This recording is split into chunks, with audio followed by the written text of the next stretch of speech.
So, you know, I have this idea of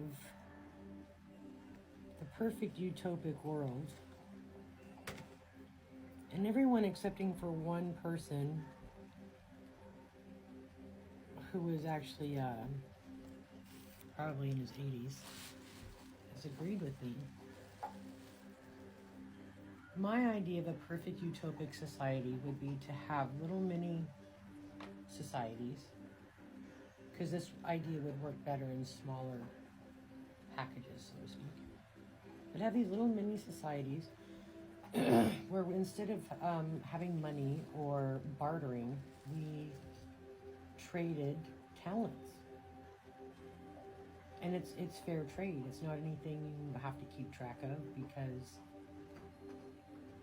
when it's your turn to give of whatever it is that you give of, you just give of it freely, because when you need something, those people are going to give of it freely, whether it's food or building a home or providing heat or water or childcare or arts and crafts or music or whatever, because everybody's good at something, and they're generally good at more than one thing, you know. So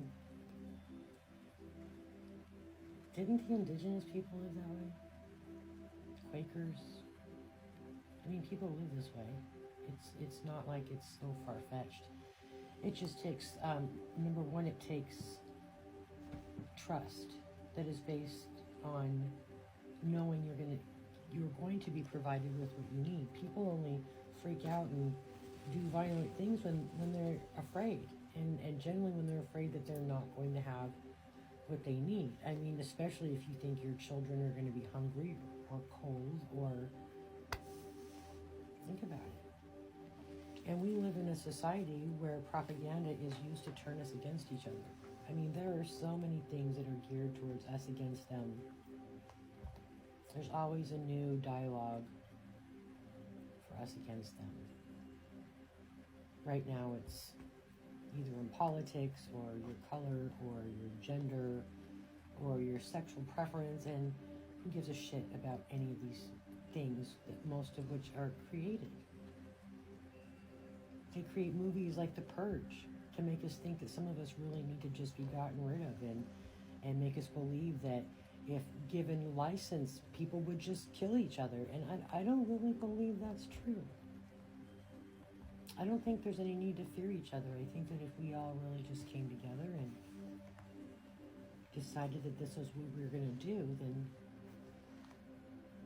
I think it would be very successful. It would just take a choice, a decision.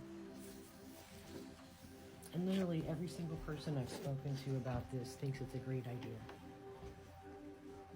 To be able to do what it is that you love rather than what you have to. And instead of living under the pressure of money and loans and all this other created stress,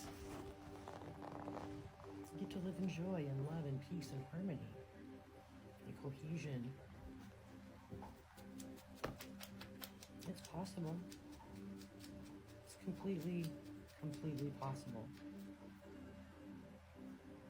Just embracing that fear and being willing to release it and learn how to trust.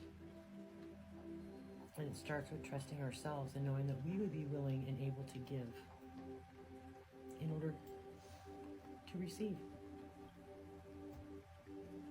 Think about it. Let me know what you think.